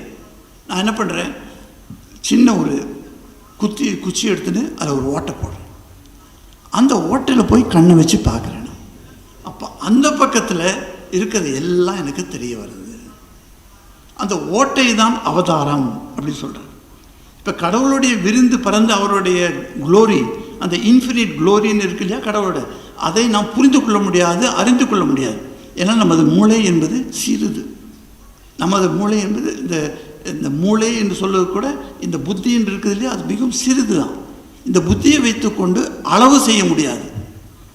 அதனால் ஒரு சின்ன ஓட்டை போட்டு அந்த ஓட்டை மூலமாக நாம் அங்கே நடக்கும் எல்லா விஷயங்களையும், எல்லா திசைகளிலும் இருப்பதையெல்லாம் எப்படி பார்க்க முடிகிறதோ அதே மாதிரி இந்த அவதாரத்தை நாம் உபாசனை செய்தால், இந்த அவதாரத்தை நாம் வணங்கினால், இவரை நாம் அண்டி இவரை பிரார்த்தனை செய்தால் இந்த அவதாரமே அந்த பக்கத்தில் இருக்கிறதெல்லாம் நமக்கு காண்பிக்கும். எவ்வளோ ஒரு அருமையான ஒரு உதாரணம் பாருங்கள். இந்த அதனால தான் அவதார மகிமை நமது நாட்டில் இவ்வளவு மிக மிக உயர்ந்த இடத்தில் இருக்கிறது காரணம். நீங்கள் என்னவெல்லாம் அத்வைத்தெல்லாம் படிங்க, நிறைய ஃபிலாசபியெல்லாம் பேசுங்க, என்னெல்லாம் நடந்தாலும் நீங்கள் ஆர்டினரி பீப்புள்கிட்ட போய் பேசினாக்க உங்களுக்கு தெரிய வரும். அவங்களுக்கெல்லாம் அவ்வளோ பெரிய ஃபிலாசபியெல்லாம் தேவையில்லை. அவனுக்கு ஒன்றும் தேவையில்லைப்பா, நமக்கு ராமர் இருந்தால் போகிறோம், என்னுடைய ராமன் என் மனசில் இருக்கான், நான் அவனை வேண்டிக்கிறேன், ஜெய் ஸ்ரீராம் அப்படி சொல்லுவாங்க. அவ்வளோதான், அது முடிஞ்சிருக்காது அவனுக்கு மற்றது வேற ஒன்றும் தெரிய வேண்டிய அவசியமே இல்லை. அந்த ராமன் யார், இவன் தான் அத்வைத்த சாதனையில் சென்றால் இவன் யார், இந்த பரம்பொருளா, அதெல்லாம் எனக்கு தெரிய வேண்டிய அவசியமே இல்லை. ஒரு அவதாரத்தை வைத்துக்கொண்டு இப்படி காலங்காலமாக பிறவியாக நாம் செய்கிறோம், வளர்ந்து வருகிறோம். அவர் இப்போ இந்த அவதாரத்தை பற்றி, அவதாரம் வந்து ஒரு பூர்ண அவதாரம் இல்லை ஒரு பார்ஷியல் அவதாரம்னு சொல்கிறோம் இல்லையா, அதெல்லாம் விட்டுடுங்க. இந்த அவதாரத்தை பற்றி நாம் நன்கு தெரிந்து கொள்ள வேண்டும் என்றால் நமக்கு கஷ்டப்பட தேவையில்லை. காரணம் என்ன? அவர் உள்ளே அமர்ந்து கொண்டு அவரே சொல்லிக் கொடுப்பார். போகிறார் இல்லையா மகேந்திரநாத் குப்தா, அவர் போய் குருதேவர் கூட ஆர்கியூமெண்ட் பண்ணுறார். இந்த கல்லுலாம் நீங்கள் துர்கைன்னு உபாசிக்கிறீங்களே, என் தப்பு இல்லையா? இது மண் தானே, கங்கையில் உள்ள மண். அந்த கிளே எடுத்து நீங்கள் வச்சு ஒரு மண் வச்சு ஒரு தேவி மாதிரி பண்ணிவிட்டு பூஜை துர்காய் அப்படின்னு துர்கா பூஜை பண்ணுறீங்க, இதெல்லாம் தவறு இல்லையா அப்படின்னு கேட்குறார். அவர் எம்க்கு என்ன சொல்கிறார் குருதேவர்? அப்படி இல்லைப்பா, அந்த களிமண்ணில் கூட அந்த அன்னையார் தான் இருக்காங்க, அந்த துர்காம்மா தான் இருக்காங்க. அதனால் துர்கா வடிவம் செய்து அந்த அன்னையாரை நாம் வணங்குகிறோம். ஹே களிமண்ணே என்று நாங்கள் பிரார்த்தனை செய்வதில்லை, ஹே துர்கையே என்று தான் பிரார்த்தனை செய்கிறோம் அப்படின்னு சொன்னோடனே எம்க்கு ஒரு லைட்டு போட்ட மாதிரி ஆச்சு. திடீர்னு அவர் மனசில் புரிஞ்சது அவருக்கு விஷயம். அப்போ குருதேவர்கிட்ட சொல்கிறார், அப்படின்னா நீங்கள் மக்களுக்கெல்லாம் ஏன் இந்த விஷயத்தை சொல்கிறதில்ல? இவர் கேள்வி கேட்குறார் குருதேவர்கிட்ட. குருதேவர் இப்போ சிரிச்சுன்னு சொல்கிறார், என்னப்பா முதல்ல அவர் இரிட்டேட்டட் ஆகிறார். அதுதான் எழுதியிருக்கார், master got irritated at my question. அவருக்கு இரிட்டேஷன் வந்துடுது. சார் நீங்கள் எல்லாம் கல்கத்தா ஆளுங்க இப்படி தான், எப்போ பார்த்தாலும் லெக்சர் லெக்சர் லெக்சர். யார் போய் யாருக்கு உதவி செய்ய, யாருக்கு போய் புரிய வைக்கணும்? ஏன்பா எல்லார் இடத்துலையும் உள்ளத்தில் அந்தர்யாமியாக அந்த பகவான் தானே இருக்கார், அவரே புரிய வைப்பார். உனக்கு என்ன இவ்வளோ அவசரம் எல்லாருக்கும் புரிய வைக்கணும்னு அப்படின்னு வேடிக்கை அவர் கேட்டது நமக்கு ஞாபகம் வச்சுக்கலாம். ஏன்னா ஒவ்வொரு இடத்திலும் அந்த பகவான் இருக்கிறார், அவரே புரிய வைப்பார் அந்த பகவான் யார் என்று. அதுக்கு முன்னாலே நம்ம முந்திரி கொட்டை மாதிரி முள்ள போய் வெளியில் போய் நான் சரி இவர் யார் அப்படின்னு தெரிஞ்சுக்கணும்னு பார்த்தீங்கன்னாக்க அது புத்தி அளவில் கொஞ்சமாக புரிஞ்சால் கூட அது உங்களுக்கு உணர்வு இல்லாமல் இருக்கும். Experience without the knowledge, knowledge without experience no use. அப்படி எக்ஸ்பீரியன்ஸ் கிடச்சது வச்சுங்க, உங்களுக்கு நாலேஜ் இல்லாமல் அந்த எக்ஸ்பீரியன்ஸ் ஒரு ஃபேனட்டிசிசமாக மாறும். அந்த நாலேஜ் வந்தது உங்களுக்கு, ஆனால் எக்ஸ்பீரியன்ஸ் இல்லை என்றால் அது ஒரு ட்ரை வேதாந்தம் என்று விவேகானந்தர் சொல்வார். அந்த ட்ரை வேதாந்தத்தை நம்ம போகக்கூடாது, நம்ம காப்பாற்றிக்கணும். அதனால தான் இந்த பக்தியும் ஞானமும் இணைந்த பதம், இந்த பாதை தான் நமது பாதை என்று சுவாமி மகாபுருஷ் மகாராஜ் சிவானந்தி மகாராஜ் சொல்லுகிறார். நமது ராமகிருஷ்ண மடத்தின் நமது ஒரு இந்த பாதை இருக்கிறதுல்வா, ஒரு நிர்ணயிக்கப்பட்ட பாதை. இந்த பாதை என்ன பாதை என்று யாராவது கேட்டால் நீங்கள் என்ன பதில் சொல்லுவீர்கள்? இது ராஜயோகமா, இது ஞான யோகமா, இல்லை பக்தி யோகமா? சுவாமிஜி சொல்லியிருக்க ஒரே ஒரு யோகத்துலேயும் நீங்கள் அந்த பூர்ணத்துவத்தை அடையலாம், இல்லை ரெண்டு சேர்த்து அடையலாம், இல்லை 2-3 சேர்த்து கூட நீங்கள் சாதனை செஞ்சு அடையலாம் சொல்கிறார். இப்போ நமது என்ன அடையாளம் இருக்குது நமக்கு அப்படி கேட்டேன்னா, நமது சுவாமி மகாபுருஷ் மகாராஜ் கிளியராக சொல்கிறார், நமக்கு இந்த ஞான பக்தி மிஸ்ரித்த இந்த வழி தான் நமக்கு அப்படின்னு. அதனால் நாலேஜும் வேணும், அது பிறகு நம்ம அனுபவம் வேணும். இது ரெண்டையும் கொண்டு வந்து கொடுக்குறார் ஸ்ரீ ராமகிருஷ்ணன் நமக்கு.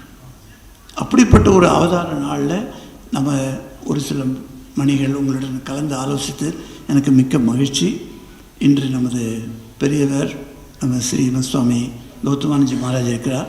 அவர் பாதங்களில், அவர் சரணங்களில் நமஸ்கரித்து நாம் அவருடைய கருணையை விரும்பி உங்கள் யாவரையும் அவர் எப்பொழுதெல்லாம் எப்படியெல்லாம் மனசார அவர் மிகவும் அற்புதமாக ஆசீர்வாதம் செய்கிறார். எனக்கும் அவர் ஆசீர்வாதம் செய்தார். இன்று 3 தடவை பிரதட்சணம் செய்தோம். காலையில் பிரதட்சணம் செய்துவிட்டு அவரிடம் போய் நாங்கள் சாதுக்கள் எல்லாம் போய் அவரை பிரணாம் பண்ணிவிட்டு அவர் எழுந்து தன்னுடைய ரூமுக்கு போகிறார். அப்போ என்னை பார்த்து கேட்டார், நீ இந்த 3 தடவை சுற்றினியா அப்படின்னு. ஆமாம், நானும் 3 தடவை உங்கள் கூட தான் சுற்றினேன்னு. அவரை இப்போ கவனிக்கல, அவர் இப்போ வேறு ஏதோ எண்ணத்தில் இருந்தவர், அவர் குருதேவரை பற்றி நினச்சிட்டு இருக்கு. அவருக்கு எப்படி தெரியும் நான் பக்கத்துலேயே வரேன்னு. அப்போ சொல்கிற 3 × 5 ஏதோ கால்குலேஷன் பண்ணார். 15, 3 × 5 15. ஸோ 15 வருஷம் நீ ஏலகிரியில் இருப்பாய் அப்படின்னு எனக்கு ஆசீர்வாதம். ஸோ இப்போ எவ்வளோ வருஷம் தெரியாது. சில சமயம் பெரிய பெரிய சுவாமிகளோட ஆசீர்வாதத்தினால உங்களுக்கு இருக்கிற அந்த விடம்பரான்னு சொல்லுவோம் இல்லையா, அந்த டெத் வரதா இருக்கான், அது போயிடுறது, அது கட் ஆஃப் ஆகி எக்ஸ்டெண்ட் ஆகிடுமா. ஸோ இன்றைக்கி என்னுடைய முடிவான ஒரு நாளாக இருந்திருக்கலாம், ஆனால் அவருடைய ஆசீர்வாதத்தினால் இன்னும் 15 வருஷம் எக்ஸ்டெண்ட் ஆகிடுச்சு பாருங்க.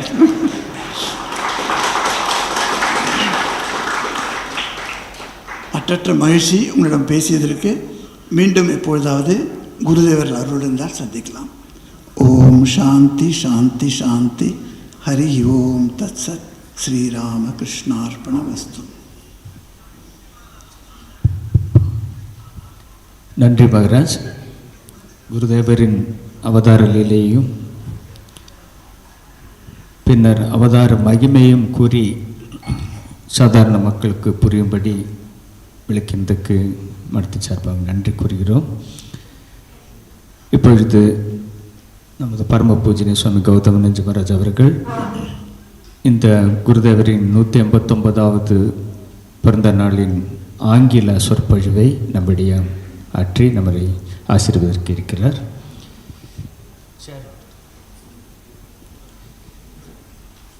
So we humbly request our revered Swami Gautamanandaji Maharaj to bless the devotees on this special occasion. Swamiji உங்களை எல்லாருக்கும் தெரியும், நமது சென்னை மடத்தின் தலைவராக கடந்த 29 ஆண்டுகளாக இருந்து அனைத்து நிகழ்ச்சிகளையும் சிறப்புற செய்து கொடுத்து மற்றும் நமது அகில உலக ராமகிருஷ்ண இயக்கத்தின் துணைத் தலைவராகவும் இருந்து பக்தர்களுக்கு ஏராளமான பக்தர்களுக்கு அருள் செய்திருக்கிறார். மகாராஜ் நம்முடைய இருந்து அருள் பாலிப்பது நமக்கு மிகவும் பெருமை, மிகவும் சிறப்பு. ஸோ மகாராஜ் அவர்களை பாதம் பணிந்து அருளை வழங்குமாறு வேண்டுகிறோம். ப்ளீஸ் மகாராஜ். ஜெய ராமகிருஷ்ணா.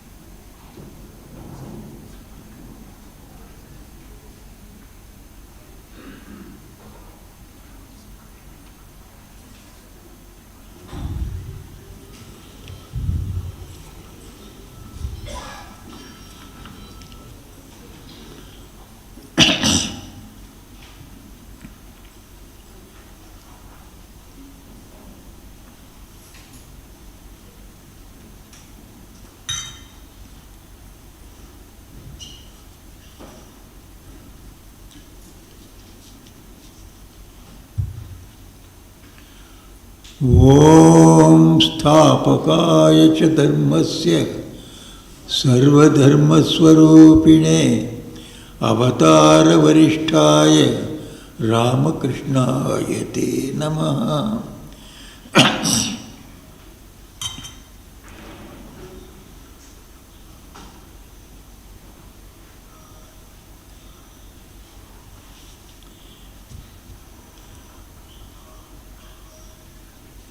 அன்புடைய பக்தர்களே, இவ்வளவெல்லாம் அருமையான சொற்பொழிவு நம்ம விமோக்ஷானந்தர் ஆற்றினார். நீங்கள்லாம் ரொம்ப சந்தோஷமாக கேட்டுட்டு இருந்தாங்க. நானும் பக்கத்தில் உட்காந்து கேட்டுட்டு இருந்தேன். முழுக்க கேட்கல, கொஞ்சமாக கேட்டேன். கொஞ்சமாக கேட்டாலும் தெரியும். நல்ல சொற்பொழிவு முழுக்க கேட்க வேண்டியதில்லை, கொஞ்சம் கேட்டாலும் புரியும்.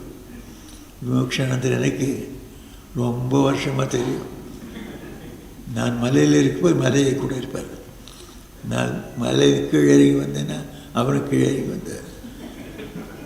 நான் வெளியில் போய் சுட்டு வந்தேன், அவரும் வெளியில் போய் சுட்டு வந்தார். எப்போவுமே என் கூடவே அவர் வருவார். இப்போ நான் இங்கே வந்து உட்காண்டேன்னா என் பக்கத்தில் இருந்து எல்லைகிரியில் உட்காண்டிருக்கார். ரொம்ப சந்தோஷம் எனக்கு. அவர் மறுபடியும் வரணும். இப்படி உங்களுக்கு எல்லாருக்கும் அவர் சொற்பொழிவு கேட்கணும். இப்படி பகவான் அனுகிரகிட்டோம். So today I am supposed to speak to you a few words about Sri Ramakrishna in English, of course. This is for a change, because in all our meetings in metropolis we have both the languages, speeches in the vernacular of the local place and also in English. It may be same repetition, but it may be different subjects, but something for the people who do not know the vernacular. So till now, those people who know Tamil, they have enjoyed. Now those people who do not know Tamil, they will also get something about Sri Ramakrishna's life and message. Of course, we have got limited time. It is about 5 minutes to 8:30. We should close at the latest. Earlier, if I can close, I will be happy, and perhaps you will also be happy.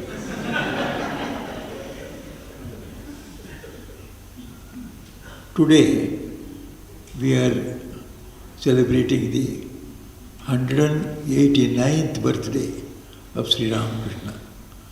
That means he was born 88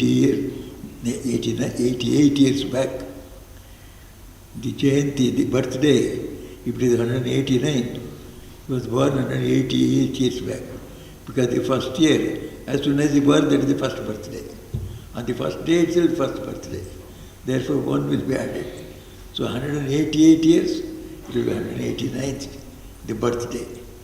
So Sri Ramakrishna was born 188 years back on a day like this. And that child, when it was born, nobody ever imagined that he would bring out a world revolution. Swami Vivekananda used to tell about Sri Ramakrishna. Sri Ramakrishna has come and gave us a new religion. He himself was the greatest of the avatars. He is the most ideal, harmonious avatara. Sri Ram Swami Vivekananda was proud of calling him the greatest of the avatars. So he himself was the avatara. Then he gave us a new dharma. New dharma means a new interpretation of the dharma. Vedas are there, containing all the dharma, but it is to be interpreted according to the need and the people of different ages, epochs. Sri Ramakrishna interpreted Vedas in such a way that people of this epoch, this age, this modern age, we will be able to follow his footsteps and achieve two great things: success in our secular life, success in our spiritual life. So his dharma, the path he has shown us, will bring us joy and peace as much as possible in this physical life also, secular life also. At the same time, it will make us progress in spiritual life also. So such a great person was born. Swamiji said, he himself is the avatara. He gave us this new dharma, new interpretation of Sanatana Dharma, what we now call it as Nava Vedanta, new Vedanta, in the light of Sri Ramakrishna, interpretation of all our Upanishads, Vedas, Bhagavad Gita, Brahma Sutra, Prasthanatraya, all these things should be interpreted in the light of Sri Ramakrishna's life and teachings. So this is the new dharma. And then to spread this dharma, he has formed a Sangha. In Buddhism, they always take shelter under three things: Buddham Sharanam Gacchami, Dhammam Sharanam Gacchami, Sangham Sharanam Gacchami. These three are the three pillars of Buddhism. And Swamiji was a great student of history. He said, Buddhism spread 2/3 of the world because of these three things. An avatar was there. He gave a new interpretation to the Vedas, Buddha. And then he formed a Sangha to spread this new message to the nooks and corners of the world over centuries to come. That is how Buddhism became a most popular religion in the world. 2/3 of the world were Buddhist at the height of its glory. Swamiji said, same three things Sri Ramakrishna has given. Sri Ramakrishna is the avatar. New Nava Vedanta, his interpretation of Vedanta, is the new Dharma. And Sangha is Ramakrishna Sangha. The same three things have come together. Now there will be a world revolution. This was Swamiji's conclusion. As Buddhism spread to the 2/3 of the world, this Sanatana Dharma, as interpreted by Sri Ramakrishna, he is going to bring a revolution in the world, not 2/3, the whole world. Whole world will be following this new Dharma. This is the Dharma for this whole age. So Sri Swami Vivekananda has prophesied this, and all his prophecies have come true. This is also going to come true. It is only 189 years, or from the time of the Mahasamadhi of Sri Ramakrishna, we can say 100 years. So, from 100 years, in 100 years, Sri Ramakrishna Dharma has spread all over the world. There is no continent where Sri Ramakrishna centers are not there, where Sri Ramakrishna is welcomed with great reverence and joy. In 100 years itself, Swami Vivekananda said, the message I have given to you is for next 1500 years, he said. In 1500 years, whole world perhaps, every village will be having one Ramakrishna Mission Center. And every person, anywhere, who is awake to the realities of spiritual life will be following Sri Ramakrishna. It need not be that they will all become Hindus, but they may be calling themselves Christians, but the path they follow, the way they follow to achieve both glory in the secular world and in the spiritual world will be the path shown by Sri Ramakrishna. Swami Vivekananda in one place said, you must have a goal for everything. You must have a goal for life also. Swamiji said, if you have a goal for life, without a goal, if you have a goal for your life, even then you may commit mistakes. But he said, if you have a goal, you may commit 1,000 mistakes. If you don't have a goal, you will commit 50,000 mistakes. So a goal for life is very, very important. What is that goal? Sri Ramakrishna comes. Sri Ramakrishna has shown the goal of life. All of us today, we are very well learned, very much informed. People say there is information blast all over, information is spreading. People are unable to take in so much of information. Information is just engulfing them from all over. So with all that, we do not know what the goal of our life is. That is where so much of suffering. Everybody, as he says, that Swami, we have got everything, but we are not peaceful. But peace cannot be bought by anything. So that is where people have acquired everything, but without the means to get to peace, which would give you peace, people do not know. They know everything. They know so many 100 things, but all of them are leading them away from peace. So Sri Ramakrishna taught us how to get peace, how to be happy, really happy, not for one day, not for 2 days, eternally happy.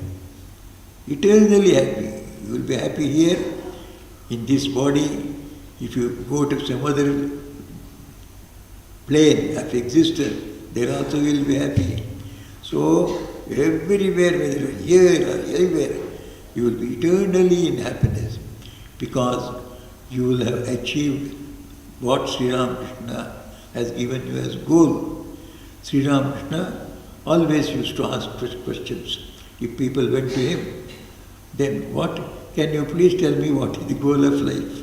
It was a simple question that would baffle everybody at that time. Today also it baffles. If somebody asks, what is the goal of your life? I remember a funny story. 2 young people were traveling in a train. 2 young college students, probably in the final years of their completion. Both have got some great ambition in life. They are discussing their ambitions. Another man, rich man was there. So these two are discussing. One is telling, what do you think you would like to achieve in life? He said, No, after I just passed out, I want to get into some good job and earn enough so that I will have 10 bungalows, 10 cars, and then so much of bank account. Another man said, only 10. I would like to have 100 houses, 100 cars, and much more bank account. Then that man who was hearing, he just slapped them, both of them. Fools, when you are just imagining which you are now going to get, why don't you go for bigger figures? 1 lakh house, 1 billion house, why don't you say? Even there you are unable to say big number. So this is how our goals are peculiar, we are imagining, but they are not the real goal at all. It will not give us peace. What is the real goal? So Sri Ramakrishna says, God realization is the goal. What does Sri Ramakrishna mean by God realization? Sri Ramakrishna means, God means that force which is eternal life and which is infinite knowledge, which is infinite love and bliss. That principle from which the whole universe has come. We are all children of that infinite God who is infinite life, infinite knowledge and infinite love and bliss. Inherently we have all this. What we call as our soul, soul is part and parcel of God. What God is, we are also like Him. So Sri Ramakrishna said, you have to realize this. You are that Tattvamasi. Our Vedas say, Sri Ramakrishna said, you are that means what? You are exactly like God because you are part and parcel of God. So if I say this is here, this is nose, it is all part and parcel of this body. If you touch his nose also, hey, why are you touching me? If you touch your ear also, you say, why are you touching me? Every part belongs to the body. Body is one. You may look different. So every one of us, we are all part and parcel of God. Everything that is then God is in us also. That is what our real nature is. We are full of infinite knowledge, infinite love and bliss, and infinite life. We are infinite. We were not born. We will not die. What is it that boy takes birth and dies? Sri Ramakrishna, his body only comes and goes. Just like we change the clothes. Every year we change, maybe 6 months also. In Bombay we used to hear people change 3 times in a day itself. People, they can afford to do it. But whatever change, if you change the cloth, you don't change yourself. You are the same person. Similarly, our bodies change, but your Atman does not change. We are eternal. From eternity to eternity, we are with God. God is with us, only we have forgotten. Swami Vimokshanandaji was telling, a big curtain is before you. Because of this curtain, you are unable to see what is on the other side. To reveal that Sri Ramakrishna has come. All of us are this infinite knowledge, infinite life and infinite bliss. We do not know, we have forgotten. Why have we forgotten? Swamiji called it, not forgotten, you are under hypnotism, he said. Swami Vivekananda said, we are under hypnotism. Shankaracharya said, you are under Maya. All mean the same. We are great. We do not know we are great. To attain that greatness is the necessity for which this great avatar has come. Sri Ramakrishna came, and every time he was asked this question, what is the goal of life, you say? Somebody would say like this, as that young people were telling, so many cars, so many bungalows, so many bank accounts. He said, no. How long will you have that? When you yourself pass away from this world, as a body, you cannot carry anything. Therefore, that cannot be ideal.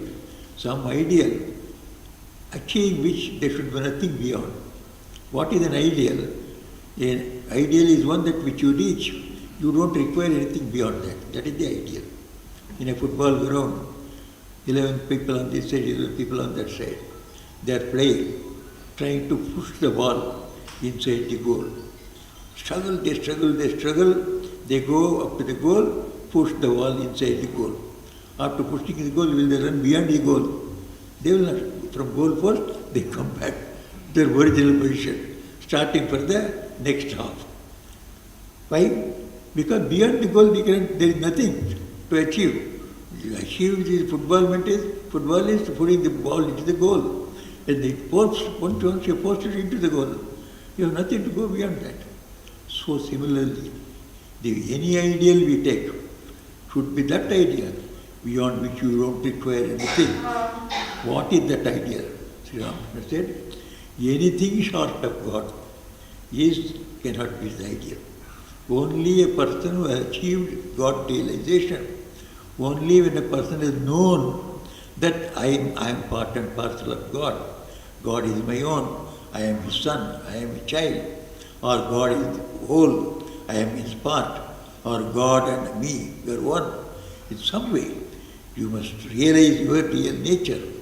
That is, when you achieve it, there is nothing beyond to achieve. That is what all the Vedas said, all the great saints and seers have said. Sri Ramakrishna says the same thing. Why? When you should have a goal, you fix up a goal like this. And God alone can be the goal. God realization is the goal of life. What is to be done for God realization then? So as we said, we are already gods. We are part and parcel of God. But we have forgotten that. What is that makes us forgetting? So Sri Ramakrishna says, this is the veil of Maya. The Maya veil has to be taken out. The whole reality is there, and we can see the reality, and we can see that we are part and parcel of the whole Brahman, God. But that is not obstructed by the veil of Maya. Sri Ramakrishna put it as Kamini Kanchana or Kama Kanchana. Kama Kanchana Tyaga.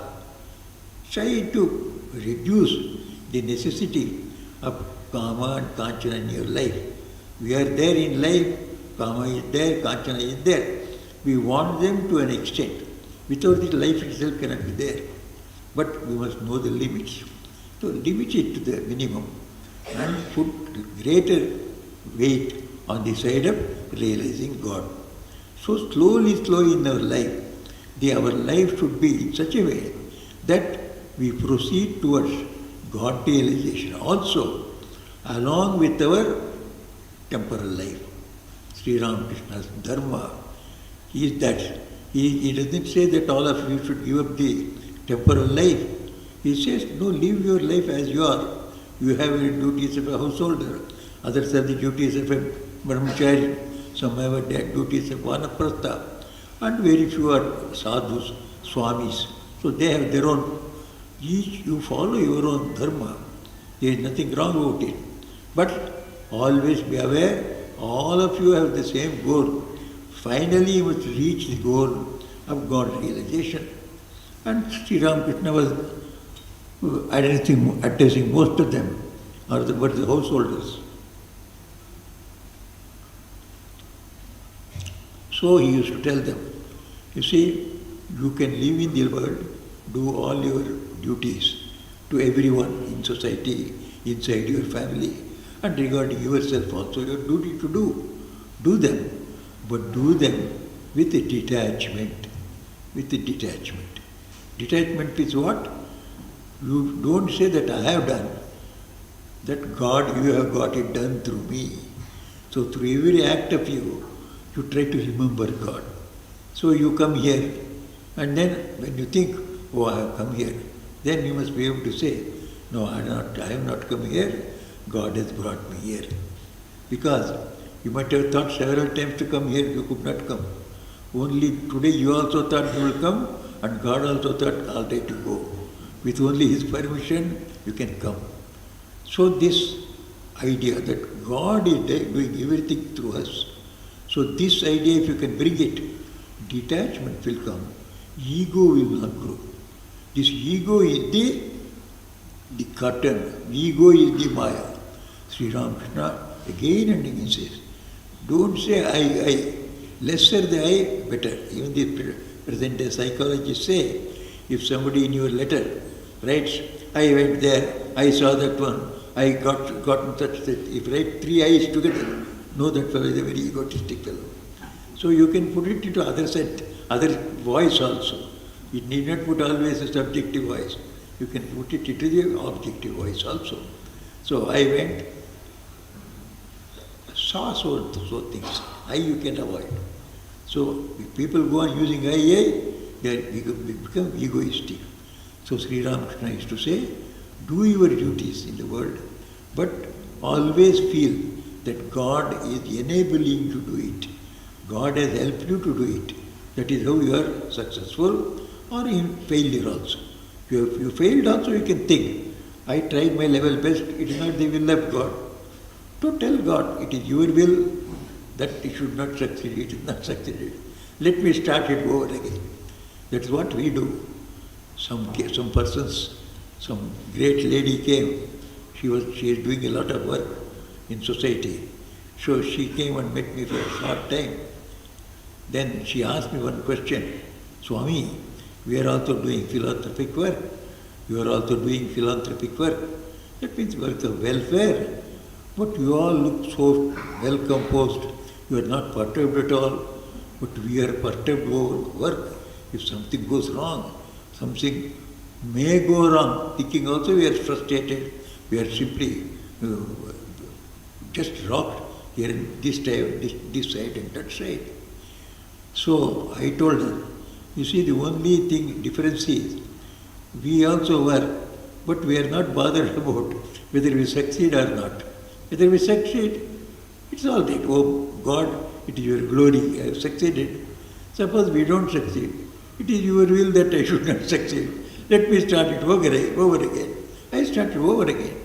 So I don't feel hesitant to start it. Because God did not admit me, help me in this way, let me try it other way around. So we are not perturbed, either we are not elated when something succeeds, or we are not simply depressed when it does not succeed. This is a secret. You must also do that. Sri Ramakrishna advises us, be detached. Do all your duties with the detachment. He gives examples for that one. One helping girl, house girl was there. So she is doing all the duties of the rich man. But then she says also, this is our bungalow, this is our garden, these children, that manager or that owner's son or daughter, he said, this is my daughter, these are our daughter. Like that she says. But when she says it, at the same time she remembers inside her heart, this is not my daughter, this is not my house, this is not my garden, my house is there in the village. My small house, my small garden, my small children are there. Just as she does, but she does her duty very well. Nobody knows that she is thinking just like that. Inside her she is not thinking that, and she is telling that this is mine. It is not, but she is happy here. It makes others also happy. But at the same time, whatever she does, her idea is to make that house, which she says is hers, that better, those children better, that garden better.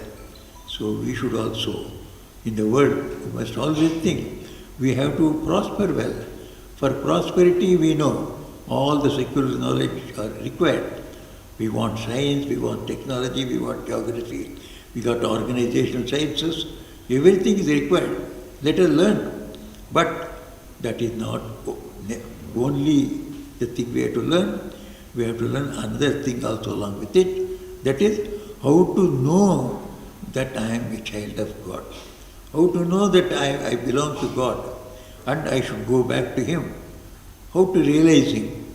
So for this also we have to do something. That is what we call the spiritual practice. Sri Ramakrishna tells us about the spiritual practices.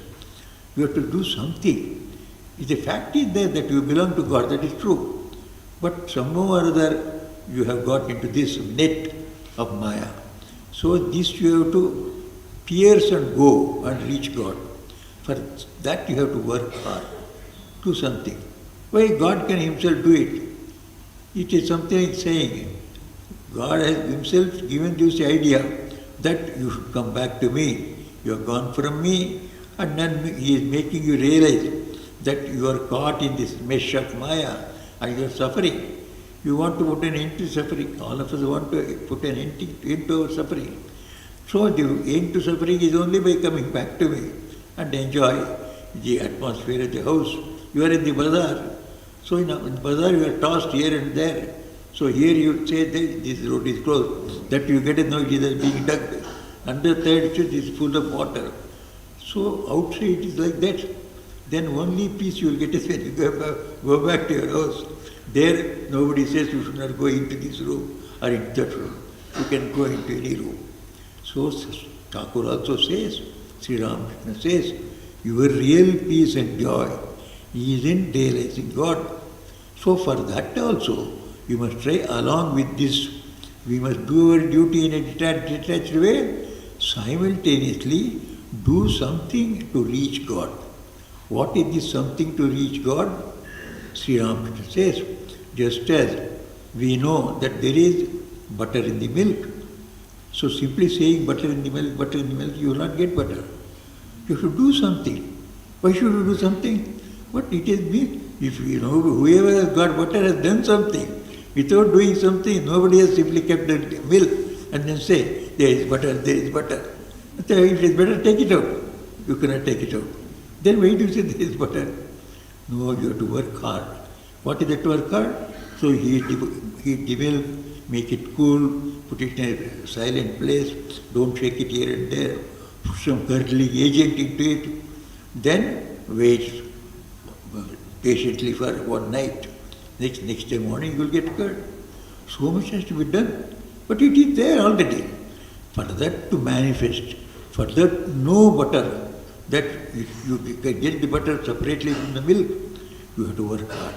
So to know that we are belong to God, God is ours, so we are eternally free, you are eternally fearless, we are eternally living, we are eternally joyful. This fact is to be experienced. If that experience has to come, you have to practice spiritual practices. What is this spiritual practice? Is it something everybody has to go to forest and then leave everything and then become sannyasi? Sri Ramakrishna is the last man to allow you to become sannyasi.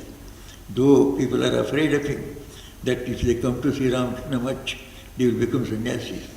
Girls are also afraid, boys are also afraid. If they come to Sri Ramakrishna much, their parents are also afraid. Don't go to Sri Ramakrishna much, he will go on preaching you, giving up everything and go to realize God. Sri Ramakrishna is the last man to encourage anybody to become sannyasis.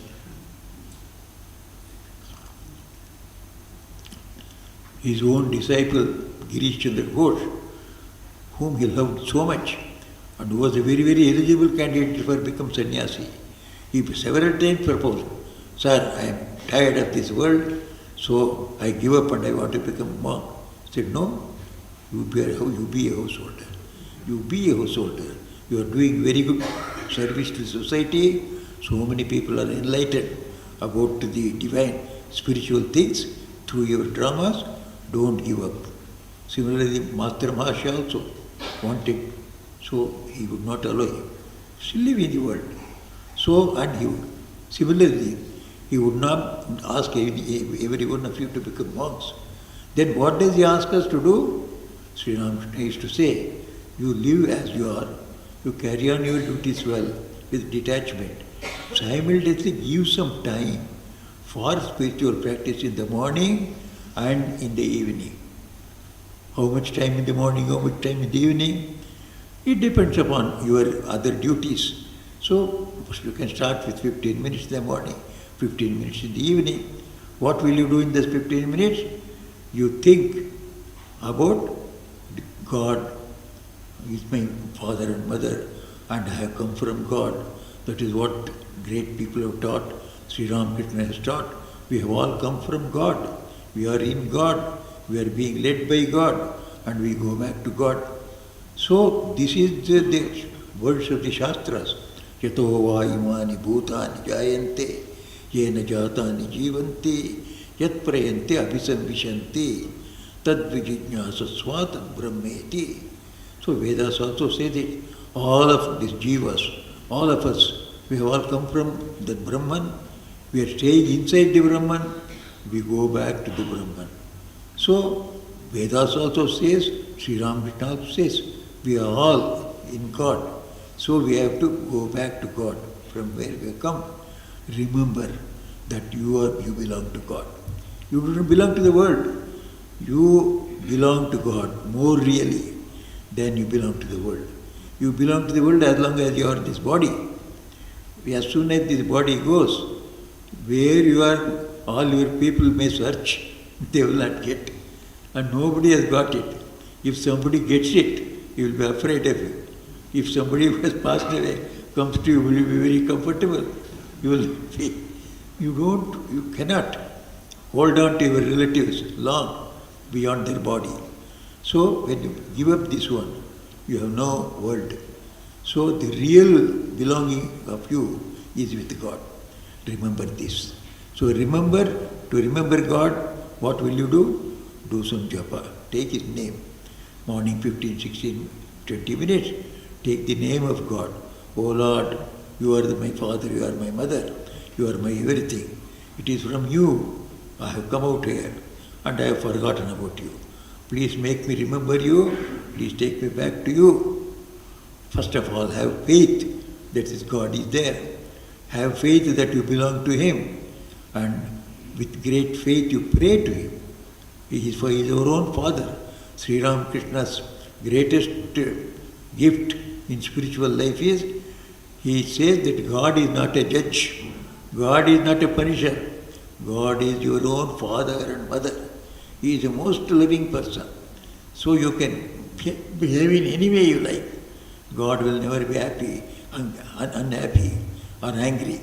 So it is a loving God. So you pray to Him. Whatever you pray, He is there to give you. So this prayer, first of all, faith. Second, taking His name. Then pray to Him. These three things if you do, so more or less you will be remembering, I belong to God, I belong to God. And this itself will give you an extra strength in your secular life. In our secular life, many times such tribulations come. We feel that everybody has gone away. He is a friend in deed. Who is helping you in deed? A friend in need is a friend in deed. So when you are in need, when somebody comes, he is only the real friend. Most situations in life, we find when we are in need, nobody is there. So when we don't want people, then they crowd. So this world is like that. At that time, what is the strength that will help you? It is the realization or your conviction or your faith that I belong to God. God is there always with me. The whole world may leave, but He will not leave me. This faith will increase. Every day little japa, every day little prayer, every day little sincere singing the glory of God. And Sri Ramakrishna says, this will go a long way to give you the strength that you belong to God and God belongs to you. This will carry you smoothly in the worldly life also. And another most powerful thing he says, one of the sadhanas, the spiritual practice is satsanga.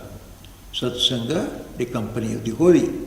Company of the holy means all of you are here. So this is a company of the holy. Why? You have all come here for no other profit. You have simply spent your time. You are not going to get in terms of money anything. So you only lost if you are earning something. So perhaps 3 or 4 hours here, you have earned so much less. So you have lost something. But yet you are here. This is holy company, where without any other temporal desires, we have come here only to hear spirituality, know something about spirituality, know something higher than the temporal life. So with this noble intention, when people are together, assembled, this is called satsanga. As soon as you see such people, oh, you feel, you see, he is going to ashram. You see, the ashram, he is going to hear about spiritual life. Let me also go. As soon as you see a person going to ashram, you are also feeling like going with them. So that is the satsanga. It drags you into the good company. And when one has good company, the good traits come into you without much struggle. So this is satsanga, a company, is very, very necessary. For scientific people, a scientific company is required. For people who steal also, they also company. They want to have a company. So good people also we must have company to be good and grow in goodness. So Sri Ramakrishna advises, along with this one, japa, prayer, faith and satsanga. Satsanga, if you go get into the company of the holy, once in 15 days, once in a month, this go alongside of your daily other duties. If these two can go together, you will find a time will come when the temporal duties will fall away. You have seen it. We have seen people who are so busy, but after 50, 80 or 60 years, when they retire from the service, they feel their life very heavy upon them. They feel a sort of an enemy, a sort of a blankness. Why? Because they were engaged from morning till night with the service. When the service, the function went away, they become defunct. They become defunct. They think that function is everything.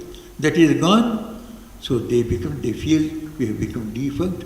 They complain. Swami, how to spend time we do not know. Our people don't like me at all. Formerly they used to give me respect. In the house itself they don't give me respect.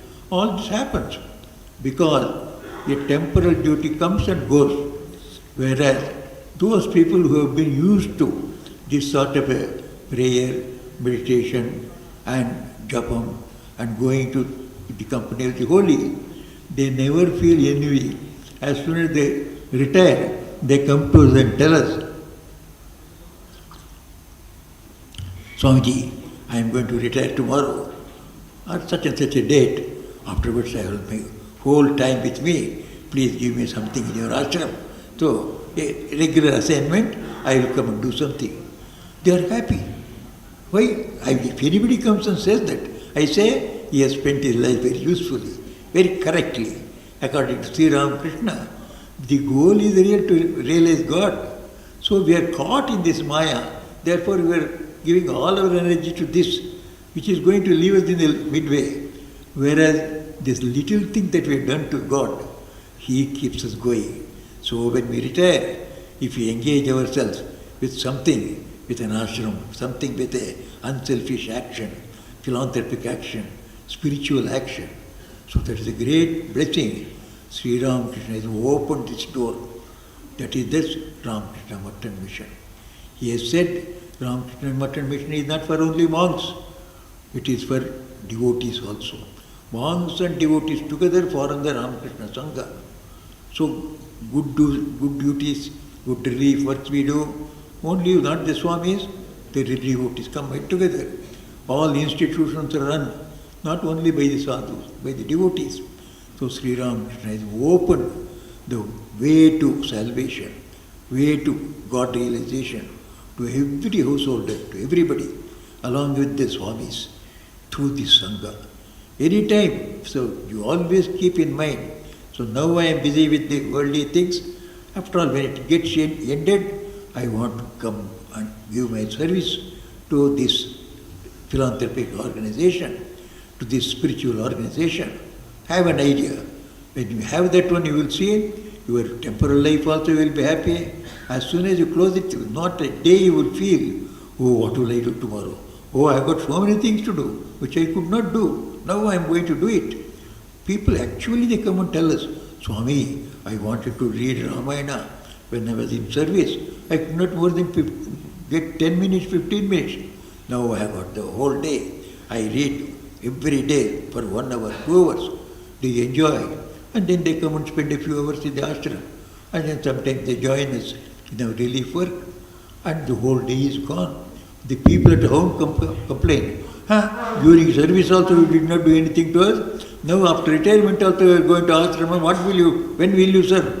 You tell them I have already done what has to be done to you. So now whatever I have, it is for Guru Maharaj.